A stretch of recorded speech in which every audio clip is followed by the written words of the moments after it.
प्यारे बच्चों, नमस्कार। आज की ऑनलाइन क्लास में आपका स्वागत है। आज हम करेंगे विज्ञान विषय में कक्षा 6 के अंदर अध्याय 3 तंतु से वस्त्र तक।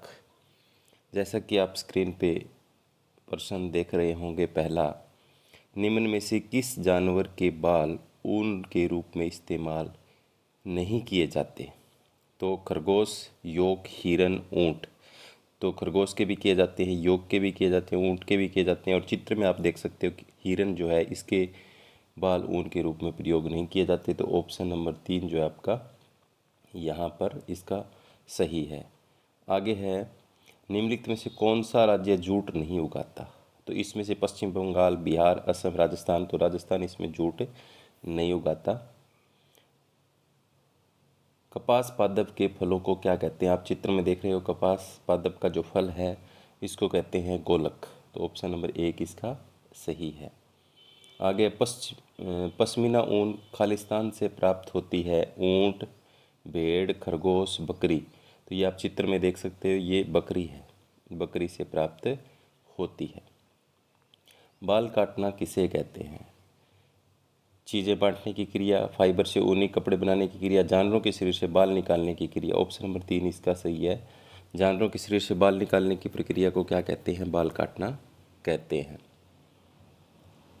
फ्लैक्स के बीजों से कौन सा रेशा मिलता है?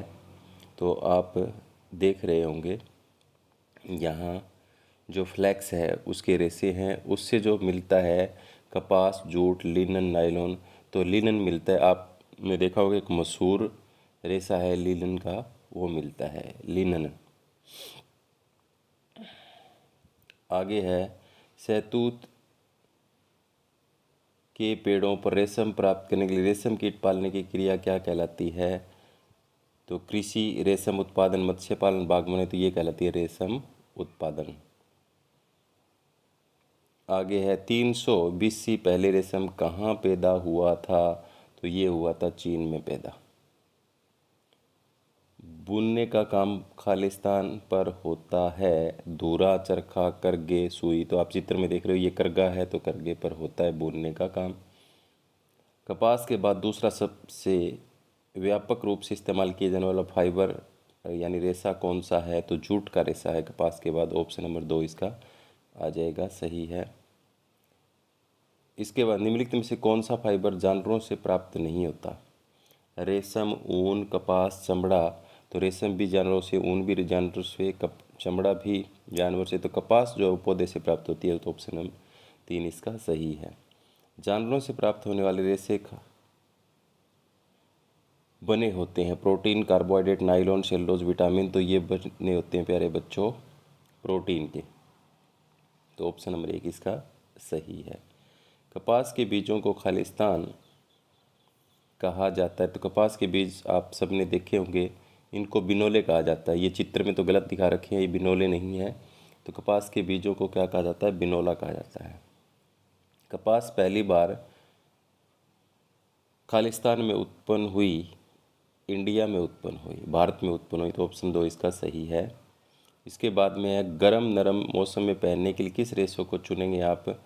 तो हम गर्म और नरम मौसम में पहनने के लिए किस रेशम को यहाँ पर चुनेंगे? तो यहाँ का कपास के रेशे को।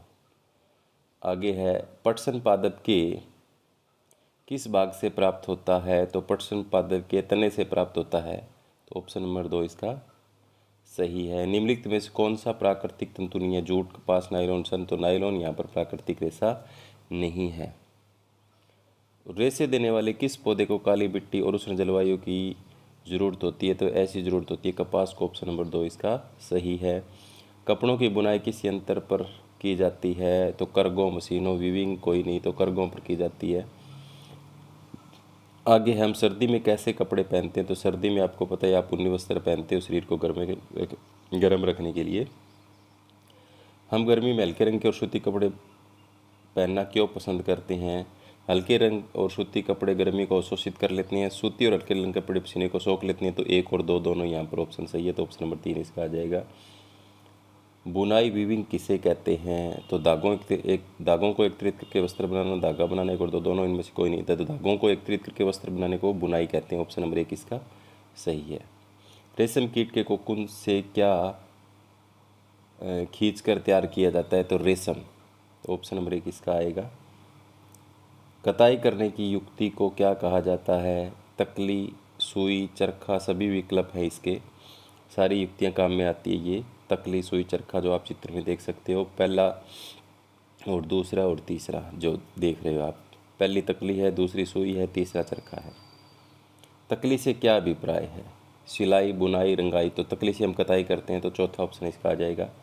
संश्लिष्ट रेशे किस पदार्थ से बनाए जाते हैं? रासायनिक पदार्थों से, कुदरती पदार्थों से, एक और तो दोनों से ऊपर कोई नहीं, तो रासायनिक पदार्थों से बनाए जाते हैं संश्लिष्ट रेशे। आप चित्र में देख भी सकते हो।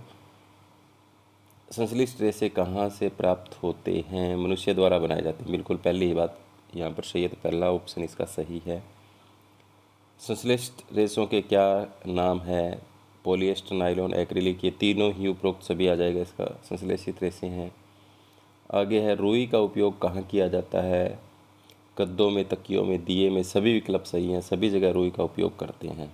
चरखा का इस्तेमाल किसके लिए किया जाता है? बुनाई, कताई, रंगाई, सिलाई। तो चरखा कताई के रूप में इस्तेमाल है, तो ऑप्शन नंबर 2 इसका सही है। बनावटी रेशे का दूसरा नाम क्या है? तो ऑप्शन नंबर 1 इसका सही है, उसका संश्लेषित रेशा भी कहते हैं।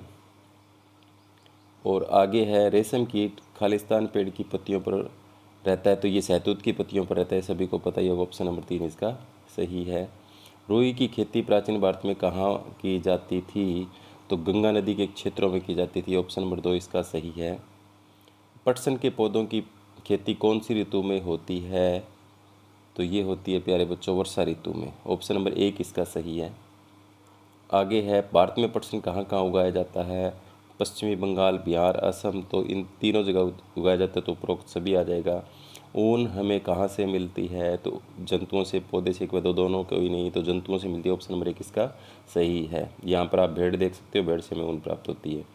पटसन कहाँ से मिलता है? तो पटसन मिलता है पौधे से, उसके तने से। कपास गोलक का माप कैसा होता है? तो कपास गोलक नींबू जैसा होता है। ऑप्शन नंबर 2 नींबू जितना। आजकल कपास किस से ओटी जाती है? हाथों से, पैरों से, मशीनों? तो मशीनों से ओटी जाती है। Option number 3। रुई के लिए कौन सा पौधा उगाया जाता है? तो रुई किससे प्राप्त करते हैं? कपास के पौधे से। ऑप्शन नंबर 1 इसका सही है।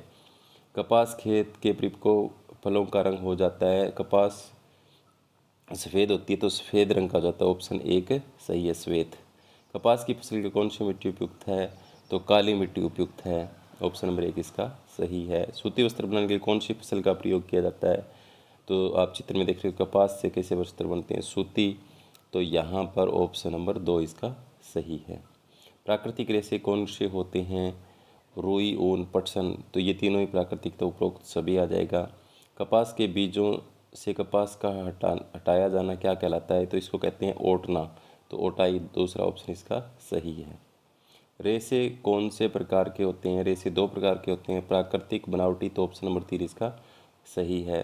कपास का पौधा किस प्रकार की जलवायु में उगाया जाता है? तो उष्ण, गर्म जलवायु में उष्ण। महात्मा गांधी ने क्या लोकप्रिय किया था? तो चरखे को किया था। ऑप्शन नंबर 3 इसका सही है। संश्लिष्ट तंतु का उदाहरण कौन सा है? रेशम, ऊन, कपास, पॉलिएस्टर। तो ये ऊपर वाले तीनों कृत्रिम है, नहीं है, प्राकृतिक है। चौथा है वो कृत्रिम है, यानी संश्लिष्ट है, पॉलिएस्टर इसका है उदाहरण। ऐसे कितने प्रकार के होते हैं? तो 2 प्रकार के होते हैं। दूध देने वाले पशुओं के चारे में बिनौले का प्रयोग किया जाता है। बिनौले कहाँ से प्राप्त होते हैं? तो ऑप्शन नंबर 1 इसका सही है, कपास से प्राप्त होते हैं। रेशों से धागा बनाने की प्रक्रिया खालिस्तान कहलाती है। तो रेशों से धागा बनाने की प्रक्रिया जो चरखे से आपकी दादी माँ जो कताई करती है। तो ऑप्शन नंबर 2 इसका सही है। निम्न में से कौन सा संश्लिष्ट तंतु नहीं है? Flax, polyester, nylon, acrylic. तो फ्लैक्स नहीं है यहाँ पर, ये प्राकृतिक है। नारियल से प्राप्त रेशे से क्या निर्मित नहीं होता? मेट, गद्दे, रस्सी। उपरोक्त सभी। तो उपरोक्त सभी प्राप्त नहीं होता नारियल के रेशे से। सबसे लंबा प्राकृतिक तंतु कौन सा है? रुई, ऊन, रेशम का धागा, सन। तो रेशम का धागा जो है वो सबसे लंबा प्राकृतिक तंतु है। तो 3 नंबर ऑप्शन इसका सही है। धागा कैसे बनता है? रेशों से, कपड़ों से, कोई तो दोनों से कोई नहीं, तो रेशों से बनता है। धागा किसे कहते हैं? किसी भी रेशे का बहुत ही छोटा सा हिस्सा। रेशे को एक व दो दोनों रेशे का बड़ा हिस्सा, तो किसी भी रेशे का बहुत छोटा सा हिस्सा क्या कहलाता है? धागा। रेशमी तंतु किससे प्राप्त होते हैं? रेशम कीट से प्राप्त होते हैं। ऑप्शन नंबर 1 इसका सही है। प्रकृति से प्राप्त होने वाला तंतु कौन सा है? नायलॉन, ऊनी, रेशमी, केवल ऊनी और रेशमी। तो यहाँ पर केवल ऊनी और रेशमी 2 और 3 है, तो चौथा ऑप्शन इसका सही हो जाएगा। पादपों से प्राप्त होने वाला तंतु कौन सा है? पटसन, रेशम, ऊन, नायलॉन। तो रेशम, ऊन और नायलॉन ये तो जो होते हैं पादप से प्राप्त नहीं होते। रेशम के कीट से, ऊन भेड़ बकरी यानी जंतु से, नायलॉन जो है संश्लिष्ट है। तो पटसन इसमें ऑप्शन 1 नंबर सही है। पटसन तंतु को तने से कैसे अलग किया जाता है? तो तने को जल में गलाकर हाथों द्वारा अलग करते हैं। आप चित्र में देख सकते हो, पहले इसको पानी में गलाया जाता है, फिर हाथों से इसको अलग करते हैं। कपास बालों का चयन कैसे किया जाता है? तो आप देख सकते हो हाथों से चुन करके अलग किया जाता है। कपास के रेशे पौधे के किस भाग से प्राप्त होते हैं? तो डंठल से प्राप्त होते हैं। तो देखो लगा हुआ है डंठल पर। निम्न में से बिना सिला हुआ वस्त्र कौन सा नहीं है? साड़ी, टोपी, धोती, लुंगी। तो टोपी नहीं है, बाकी तीनों ही बिना सिले वस्त्र हैं। निम्न में से क्या बनाने में रुई का उपयोग नहीं किया जाता? बत्तियाँ बनाने, रजाइयाँ बनाने, बोरियाँ बनाने में, तकिया बनाने में। तो बत्तियाँ बनाने में भी होता है, रजाइयाँ बनाने में भी होता है, तकिया बनाने में भी होता है। तो 3 नंबर ऑप्शन इसका सही है। यहाँ पर बोरियाँ बनाने में नहीं होता। कपास के पौधे को उगाने के लिए उचित मृदा कैसी होनी चाहिए? लाल मिट्टी, काली मिट्टी। तो ऑप्शन नंबर 2 इसका सही है, काली मिट्टी होनी चाहिए। तंतु किसे कहते हैं? धागे की पतली लड़ियों को तंतु कहते हैं। ऑप्शन नंबर 1 इसका सही है। एक ही लंबे धागे से वस्त्र बनाने की विधि को क्या कहते हैं? एक ही लंबे धागे से वस्त्र बनाने की विधि को कहते हैं बुनाई। स्वेटर बुनना, तो स्वेटर एकल धागे से बना सकते हैं हम, तो उसे हम बुनाई कहते हैं। एक तंतुओं से क्या बनता है? धागा बनता है। प्रकृति से प्राप्त होने वाला तंतु कौन सा है? नायलॉन, ऊनी, रेशमी, केवल ऊनी और रेशमी। तो ऑप्शन नंबर 4 इसका सही है। तंतु से धागा बनाने की प्रक्रिया को क्या कहते हैं? तो कताई कहते हैं। आप चित्र में देख सकते हो। तो प्यारे बच्चों, ये थे कुछ MCQ। उम्मीद करता हूँ कि आपको समझ में आए होंगे। जो बच्चे नए हैं वो चैनल को सब्सक्राइब करें और अपने साथियों को ज़रूर भेजें। धन्यवाद।